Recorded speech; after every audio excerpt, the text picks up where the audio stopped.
హాస్పిటల్లో ఎండ, కిటికీలో నుంచి కూడా ఎంత ఎండ ఉందేమో.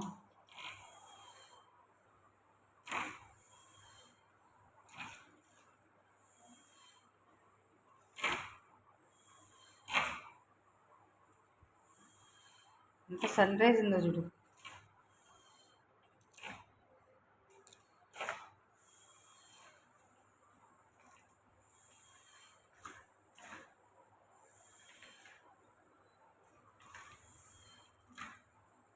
అమ్మా మరి కిందికి ఉంది.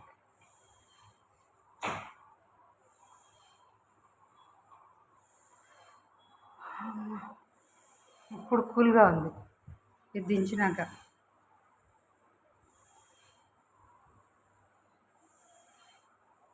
నిన్నైతే వర్షం పడింది, ఇంత వేడింది.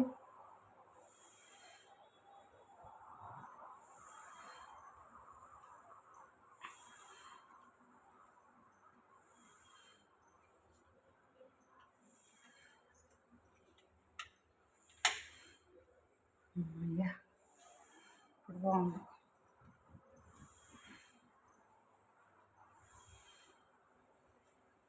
లైట్ ఉంటే కూడా ఇంత వేడి అనిపిస్తుంది.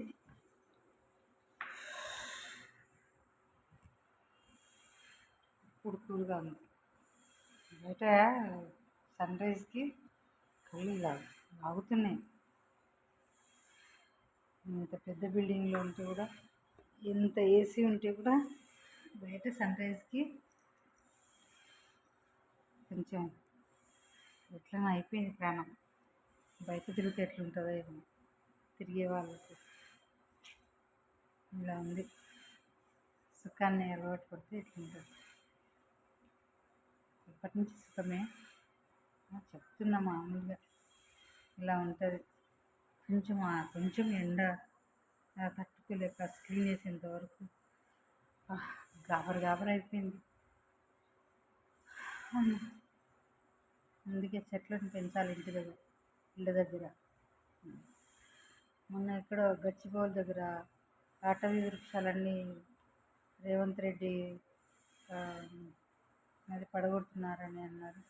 అలా చేయకండి. ఈ సిటీకి చాలా అవసరం చెట్లు, గాలి చాలా అవసరం. ఎందుకంటే చాలా జనాభా సంఖ్య ఎక్కువ కదా, వాళ్ళందరికీ ఆక్సిజన్ చాలా అవసరం కదా. చెట్లు ఉంటేనే కదా, వృక్షాలు ఉంటేనే కదా మనకు ఆక్సిజన్ వచ్చేది. ఆక్సిజన్ లేకపోతే చాలా కష్టం. ఇదేంటి ఆక్సిజన్ లేక చాలామంది అందక ఆర్టిఫిషియల్ ఆక్సిజన్తో జీవిస్తున్నారు చాలామంది. చూడండి, చాలామంది అంటే పేషెంట్స్.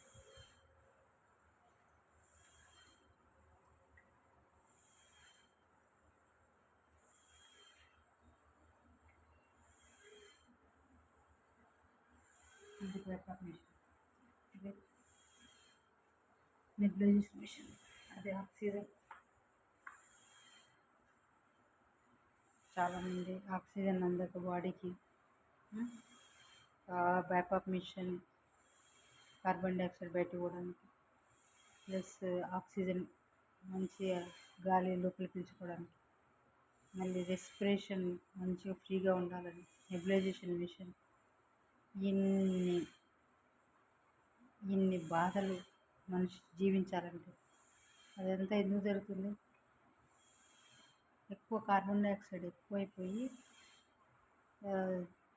ఊర్లల్లో, సిటీలలో, ఇళ్ళల్లో, రోడ్ల మీద వెహికల్స్ దుమ్ము అదంతా, అది వెహికల్స్ పొగ అదంతా ఎక్కువైపోయి మన మానవ శరీరంలోకి అదంతా కార్బన్ డైఆక్సైడ్ వెళ్ళిపోయి గాలి పీల్చుకోవడానికి అవకాశం లేదు. అదంతా జరగకుండానంటే చెట్లు ఉండాలి, వృక్షాలు ఉండాలి, మనకు అందుబాటులో ఉండాలి. అవి ఉన్నాయి కూడా పడగొట్టుతున్నారంట ఈ రేవంత్ రెడ్డి, ఇంకా ఎవరెవరో తెలియదు. అలా చేయకండి. న్యాచురల్ ఆక్సిజన్ చాలా అవసరం హ్యూమన్ బాడీకి. ఆరోగ్యం పాడైనప్పుడు, లంగ్స్ ఫెయిల్ అయినప్పుడు, బాడీలో ఏ ఆర్గాన్ క్షీణించిన ఆక్సిజన్ చాలా ఇంపార్టెంట్.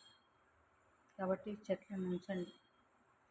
చెట్లను కొట్టిపడేసి ఇళ్ళల్లో తులసి మొక్కలు, మనీ ప్లాంట్ పెంచుకుంటే అవి మనిషికి కావాల్సినంత ఆక్సిజన్ ఇవ్వలేవు కదా.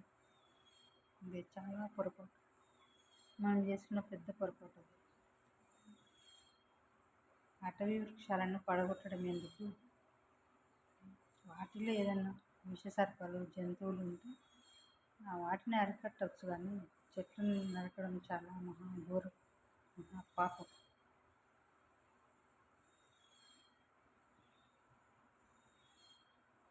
ఆక్సిజన్ అందక ఎంతమంది ఆర్టిఫిషియల్ ఆక్సిజన్తో జీవిస్తున్నారు.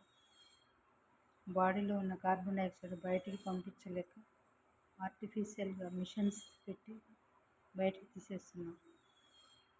ఇవన్నీ పరిసరాలు పరిశుభ్రంగా ఉంచుకొని చెట్లను, చిన్న చిన్న వృక్షాలను పెంచుకుంటే చాలా మంచిది, మనకు ఉపయోగకరం అది.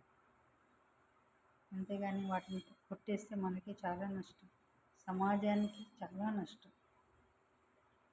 సొసైటీలో ఉన్న ప్రతి ఒక్కరికి మంచి గాలి, వాతావరణం అవసరం. మనం ఆరోగ్యంగా ఉండాలంటే మంచి ఆక్సిజన్ అవసరం, మంచి ఆహారం అవసరం. మనం ఎంత డబ్బు సంపాదించినామని కాదు, ఎంత ఆరోగ్యంగా ఉన్నామనేది ఇంపార్టెంట్. ఇప్పుడున్న ఈ పరిస్థితులలో పేషెంట్లను చూసి ఆలోచిస్తుంటే చాలా భయంకరమైనటువంటి నిజాలు బయటపడుతున్నాయి. చాలా అంటే చాలా. దయచేసి కాలుష్యానికి దూరంగా ఉండండి, చెట్లను పెంచండి. మ్యాక్సిమం మీరు ఒక 3 సెంట్లు ఇల్లు కట్టుకుంటే 2 సెంట్లలో ఇల్లు కట్టుకోండి, 1 సెంటులో చెట్లను పెంచండి. రాబోయే రోజుల్లో ఆ చెట్లు మిమ్మల్ని బ్రతికిస్తాయి, చెట్లు మిమ్మల్ని కాపాడుతాయి.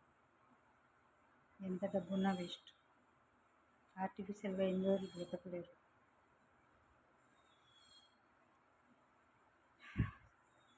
చాలా కొంతమంది అనారోగ్యంతో బాధపడుతూ హాస్పిటల్లో ఉంటే చూసి మనసు చెల్లించడం తప్ప, ఇంకా సర్వీస్ చేయడం తప్ప ఇంకా మనం ఏం చేయలేం.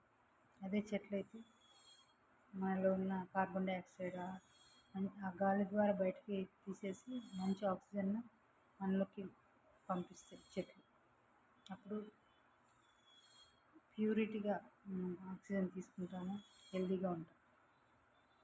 అదొక్కటే నేను కోరుకున్నాను. ప్లీజ్ చెట్లను పెంచండి. మీకున్న 4 భాగాలలో 3 భాగాలు ఇల్లు కట్టుకోండి, 1 భాగం ట్రీస్కి, చెట్లకు, ప్లాంట్స్కి పెట్టండి ప్లీజ్.